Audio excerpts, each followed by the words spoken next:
happy Friday. And not only is it Friday, it's National Donut Day. Gotta get donuts this morning. I know we do. That's our mission. Thanks for joining us here for Wake Up Charlotte to Go. I'm Ben Thompson. And I'm Sarah French. Let's send it over to Larry Sprinkle. Larry, how are we looking on a Friday? Time for a donut and a big cup of coffee. We're looking okay. The heavy rain is tracked away from the area. We needed the rain. It's gone. And we take a look at 1 p.m. It's 83 degrees. Warming up this afternoon. We'll see partly sunny skies, mid-80s, right around 6 o'clock. Temperature trend over the next 10 days. We're not going to see anything really significantly warm or hot.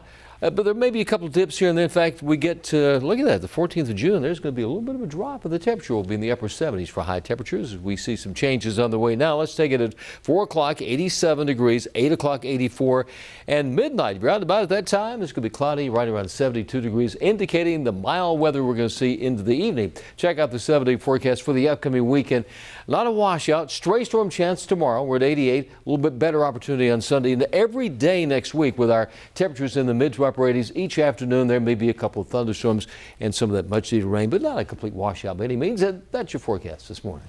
Larry, thanks. Turning now to our top stories of the day. New this morning, the North Carolina Health Department is looking closely at mask requirements for next school year. When it comes to if masks will be worn in school this upcoming fall, the state health officials are saying that they're going to be looking to the CDC for direction. They're also going to be looking at numbers of COVID transmission, seeing if those numbers are low enough. They'll also look at studies that show if the virus has an adverse, a super adverse effect, I should say, on children and other factors. This morning, the White House going all in on COVID vaccinations. Leaders declaring today National Day of Action. As we've been saying, President Biden set a goal to have 70% of Americans at least partially vaccinated by the 4th of July. That's 1 month from today. Right now, 63% of adults are partially vaccinated. The White House announcing earlier this week how they plan to reach that goal, including extended pharmacy hours on Fridays, vaccinations at barbershops, and free prizes. If you're looking to get a vaccine today, there are 2 big clinics happening in the Queen City. One at Catawba Brewing on Louise Avenue. That's from 3 to 7. The other at the Food Truck Friday event on West Park Drive. That's from 3 till 8. At both locations, you will receive a $25 gift card for getting the shot. A budget battle between CMS and Mecklenburg County could be resolved next week. The school district will meet with county commissioners Monday afternoon to discuss the $56 million being withheld from its budget. Leaders voted to keep that money from CMS until the district presents a plan to close racial achievement gaps and improve test scores at underperforming schools. I'm Alice Barr in Washington. President Biden is set to address the nation later this morning after a highly anticipated jobs report for the month of May is released. Strong numbers could boost the president's argument for more government spending, while a weaker showing could give critics an opening to question his strategy, just as infrastructure negotiations are entering a critical phase. Time now to connect the dots. When we make the news, make sense. Donald Trump is back, making a speech here in North Carolina this weekend. It's a speech that could signal his future plans.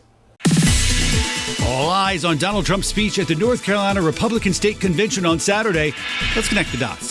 The former president has maintained a low profile since leaving office. He's been banned from social media, and this week his blog went bust after less than a month. That all changes this weekend when he speaks to North Carolina Republicans. Why here? Why now? Trump narrowly won North Carolina last year. Going forward, the GOP is hoping to win back control of Congress in the 2022 midterm election. Mr. Trump is still very popular among Republicans, so most candidates want his support.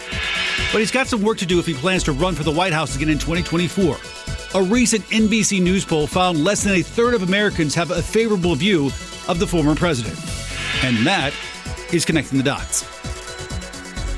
Now to some stories to keep your family safe and sound today. A local college will now be able to easily tell who is fully vaccinated.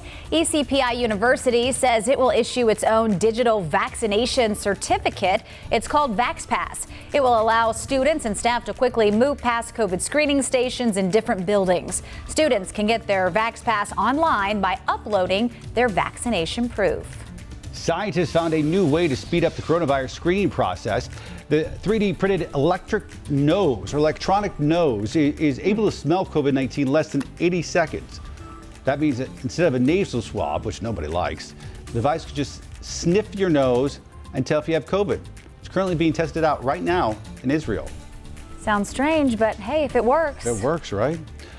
Make sure you join us every single weekday morning, 4:30 a.m. for Wake Up Charlotte. Have a great day, everybody, and a wonderful weekend.